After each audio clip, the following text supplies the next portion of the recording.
They even are interactive, man. So I can continue now. Can we start from scratch? I'll do anything you want. Good December, Mos. Thank you very much to the members of the media that are here with us today. A very warm welcome to this annual ACSA State of Readiness briefing for the aviation sector. We do this every year in order to inform yourselves, the media, and members of the general public on our state of readiness for the festive season, which is our peak season. But more importantly, we do so to provide information to help them to navigate our airport platforms and have accurate information about what to expect, but also to ready themselves for a very pleasant festive passenger journey. In January, we normally come back and tell you very specifically how we've performed over this period, and when we've summarized our performance figures as well, and also report on any incidents that we might have had in the festive season and the corrective action that will follow. I will do this presentation jointly with a couple of group executives who are going to really help navigate the detail of information.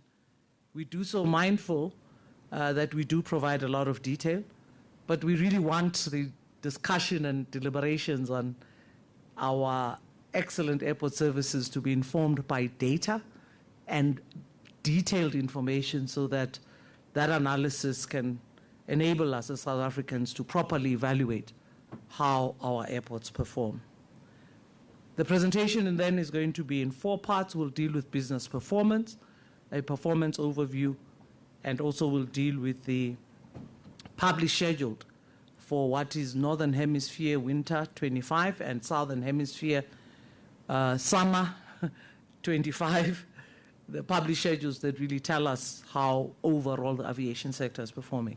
We'll also then deal with operational readiness, and we'll go to some of the critical areas. The detail, we'll talk to fuel, we'll talk to security matters, and then at the end, we'll also come back, give you a feedback. The last time we met in this room with most of you, we had presented with the Minister of Transport our state of readiness for G20. At this briefing, we'll just recap on how we performed at G20, because then we told you you were ready. Now we're going to tell you how we did perform indeed. And then we'll finalize our presentation with the IT environment, who will talk to us about a few exciting things that are happening in that space. We will share this information, so please don't worry. At the end, we'll also issue a press statement that is a summary of the deliberations we'd have had here today. Just very briefly, the starting point is really to just recap and contextualize what we're going to talk to you about in 2025 at this point, which is really just to remind you how we closed the previous financial year. We now have our Q1 and Q2 reports, and just generally, we don't publish them because they are unaudited at this point. So we will repeat the end of March, which was the last year, as a baseline for you to compare our performance. Unfortunately, we can't share the Q2 results because they are unaudited, but we'll come back at the end of the year and just give you a sense. We'll talk to our performance and traffic and all of that, but on the financial side, the AG is a little strict about publishing unaudited figures. Just to start off with, I think we're a company that has actually illustrated excellent performance. This is our KPI schedule for 24-25, which just confirms the unprecedented excellent performance that ACSA has achieved in that particular financial year. I will just remind members of the media that we come from the doldrums of COVID, and whenever we mention that, everybody thinks, what is that? It's so long ago. But that for us was probably the worst nightmare. We lost 2.5 billion in 2020, lost 1.5 billion in the following year. We lost minus 43 million the year that followed, and then we succeeded by achieving 476 million profit in 23-24, and we'll also talk about the achievements of 24-25 then. So literally, if you look at that turnaround, that's almost a 6 billion turnaround that we've had altogether in terms of revenue and where we come from in the doldrum years of COVID. What we're really providing here is information around the end of 24-25, which indicates that we're able to achieve 10 out of our 11 KPIs. And our 11 KPIs include financial sustainability, which relates also to EBITDA. And our EBITDA, we achieved 2.8 billion, exceeded the target we had set of 2.6 billion. Capital expenditure, very big program that has started. We achieved 85 million against a target of 727 million. In aeronautical revenue, we missed that target by achieving 4.061 billion as opposed to the target of 4.122 billion that we had set for ourselves. And that shortfall in aeronautical is directly related to some of the disruptions we had on the international side. Largely, we had also some challenges from ATNS that resulted in cancellation of flights. We also have not had full recovery on the international airlines. As such, some of them have come back, but they've not reinstalled their entire frequencies, and that really just is a clear indication of we missed it by 61 million in the billion. So in our scheme of things, that's not too bad. But ideally, we should have met the target as well as we did the non-aeronautical revenue, where we exceeded at 3.6 billion opposed to 3.4 billion that we had set as a target. Our reputation index was also 3.92 opposed to 3.4, and passenger satisfaction at 3.92 as opposed to 3.74. Efficiency factor, a very important indicator introduced by the economic regulator, 1.7 as opposed to 1.5. And that just measures how efficiently we deliver this business of running airports. Our BEE is at level 2, and our percentage of black business share of commercial revenue, 68% as opposed to the 60% target that we set. All of this, including our employee costs, capital expenditure, and various other opportunities we create, resulted in 23,959 jobs being created by Airports Company South Africa across the board. We also exercise environmental responsibility through what we call our ACSA carbon accreditation, and we set a target of at least 3 airports that should be at level 2 and 1 airport at level 3, and we achieved that particular target in all our airports. Overall, a resounding successful achievement of meeting 10 of our KPIs out of 11. And that just gives you a sense of where we are at ACSA. The direct translation then of that, particularly the financial performance related to all of those KPIs, is before tax we made a profit of 1.8 billion, after tax 1.1 billion. Yeah, something that SARS does is make us pay tax a lot. The more money you make, the more SARS ensures that they take from you. But in essence, I think we treat that tax as just a liability. Our real tax, our real profit is 1.1 billion. Our revenue is 7.9 billion. Our EBITDA at 2.9 billion, I've already spoken to that. Operating expenditure at 4.9 billion. CAPEX is that 861 I spoke to. And really the thing that we pride ourselves for at ACSA is our ability to pay a dividend. In 23-24, we're able to pay a dividend of 815 million, which constituted 768 of preference share dividend and 47 million of ordinary share. But in this particular year, 24-25, we paid a total dividend of 310, which constituted 198 pref share and 113 ordinary share. Our total assets are hovering around 32 billion, and in fact, you would be able to see our assets increasing significantly as we invest in CAPEX and the CAPEX program increases. This is just a reflection of our revenue performance and aeronautical revenue as indicated. I won't go into the detail, but it also gives you a sense of the revenue by airport. So you can see OR Tambo by far at March 2025, contributing 1.5 billion in terms of passenger services, and also on the other side, the amounts we generate from landing fees.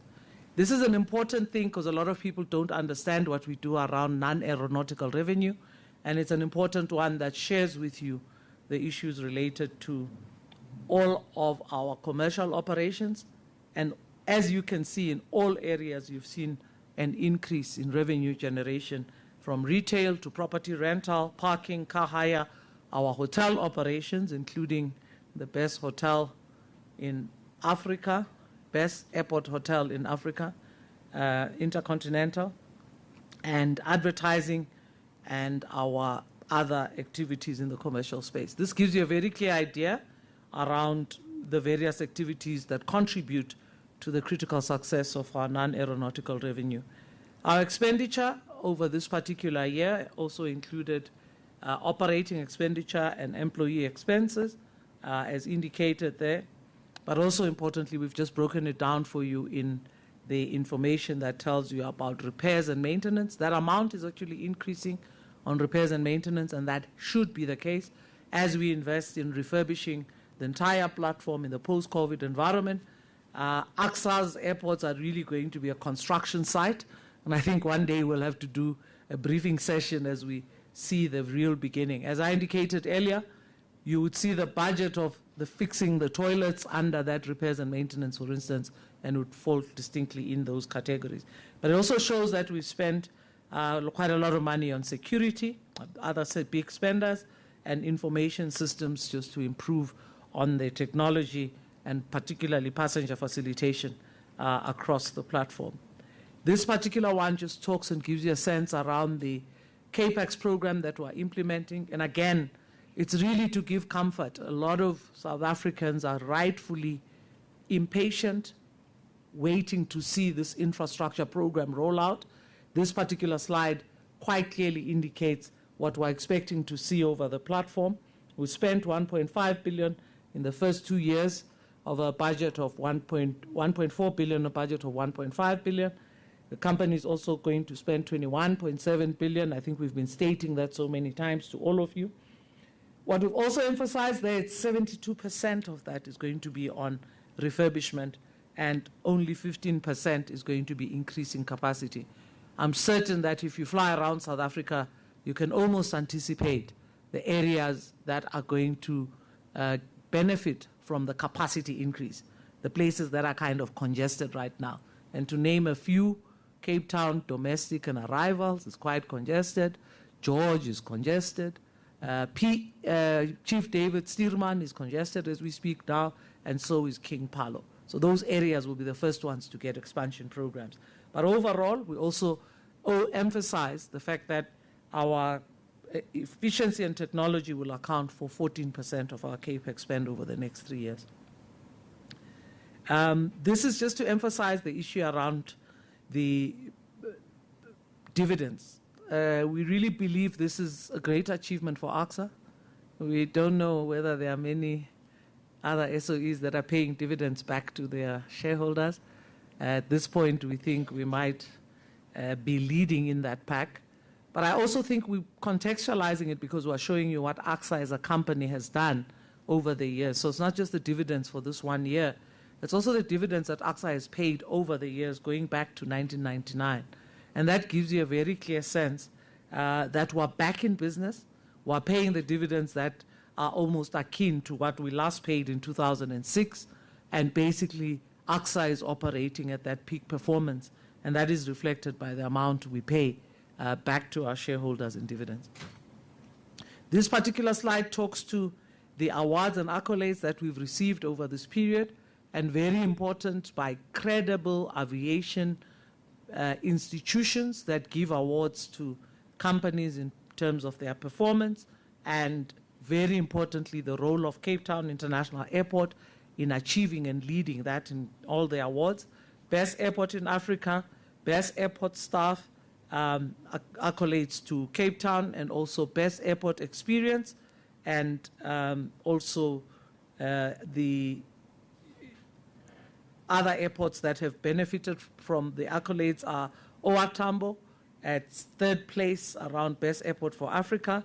King Shaka has been the best regional airport ever since it was established in Africa, and it continues to lead the pack, but it's been joined this year by Chief David Stearman in this particular period that actually is quite exciting. Last year we made reports, there were several media reports that were covered, and several media reports that were covering a number of allegations of corruption, maladministration, and various other activities. We then conducted investigations. So there are two reports that were out in the media. One related to what was called the IDEMIA contract that related to an ICT environment. The other related to insourcing. And in respect of these two, we suspended the Chief Information Officer, Mr. Mtoko Mncwabe, on precautionary suspension and conducted an independent investigation for that issue called the IDEMIA contract, which was related to the e-gates and automated border control and single token project. This received extensive media coverage, and we're now just reminding you what we've done to conclude these two processes. The other was Group Executive Enterprise Security and Compliance, who was placed on precautionary suspension, Zwandile Petros, and the outcome of that independent investigation has also been concluded. It was for operational irregularities. Because you covered these matters, we come back to you with the confidence of giving you that the investigations were concluded, and both the GEESE and the CIO have been dismissed following these disciplinary proceedings. Importantly, though, as ACSA, we adhere to principles that bind us in terms of confidentiality between employer and employee, and as such, this is all we can report on these two matters. We're not allowed to discuss the detail, but you will know because the matters were covered in the media. We're giving you confidence that those matters have been concluded. In doing this, it's taken us a greater part of this year to deal with these matters. ACSA remains committed to clean governance, ensuring fair and appropriate consequences are applied whenever we have irregularities. We conduct investigations thoroughly. We take our time. We make sure we know the detail, and we arrive at fair findings and judgment and execute consequence management as a result. The other important thing that was approved by our board in this last meeting of December, which we want to share with you, is the establishment of the Youth Talent Development Strategy, and that's quite an important element. We're really going to work hard in the next year in emphasizing the innovation strategy of ACSA, and therefore youth development becomes quite important for us. This project is really going to look at internships, apprenticeships, learnerships, in-service training, bursaries, and intervening in high schools in order to get youth into the overall aviation sector. The issues that we're here for today, which is the overall performance overview for the year, include a network traffic performance indication. We are currently at 11 million, or let me just say 11.6 million in terms of departing passengers, and that's compared to 10.6 million in the previous year. Our on-time performance is at 87.3%, and that is compared to our target of 88.5%. Our load factors are at 75%, and our departing seats are at 15.4 million compared to 13.8 million. Our aircraft landings are at 135,438, up from the 133 and 364 of the previous year, and our recovery overall of aircraft landings at 88%. I need to just explain the issue around load factors because it looks like it's a little bit of bad news. It isn't really. When you juxtapose load factors against the increase in departing seats, and you can see, as I indicated earlier, that the departing seats have increased by almost 2 million. That automatically results in a lower load factor. what it actually signifies is that the airlines are confident, they are investing in fleet, they are putting more aircraft into the system, your number of departing seats is increasing, and therefore the occupancy of those seats, given the current passenger numbers, is lower. But what happens is as soon as passengers get a sense, and they are not overbooked, they are not cancelled, that there are seats available, passengers respond by traveling more. So that also acts as something that induces travel. Seat availability automatically induces travel. And what this is, the 2% down on load factors for us is very exciting, particularly if it's generated by an increase in departing seats. So that's always a kind of confidence indicator that the airline industry is saying, yes, we can do more. Passengers are then going to respond effectively to that. The next area that really covers year-to-date performance is in relation. All right, we've been listening there to the CEO of Airports Company South Africa, Mpumi Mpofu, who's giving an outline of how the company has done over the past year as we anticipate peak travel over the festive season. She spent a considerable amount of time to this point, really, I think, patting herself and the team on the back, speaking about how ACSA has managed to reach 10 of their 11 KPIs, how airports around the country, at least those operated by ACSA, will become construction sites. She says we spent a lot of money on security. And she's also, I suppose, boasted about how ACSA has managed to pay out dividends amongst the very few, if not the only SOE, frankly, that's been able to do that, given, of course, the troubles we're facing with many other state-owned enterprises. She says that the dividends they've been able to pay out this year are akin to those that were paid out back in 2006, painting the picture of how ACSA is back in business and is, on the whole, doing very well.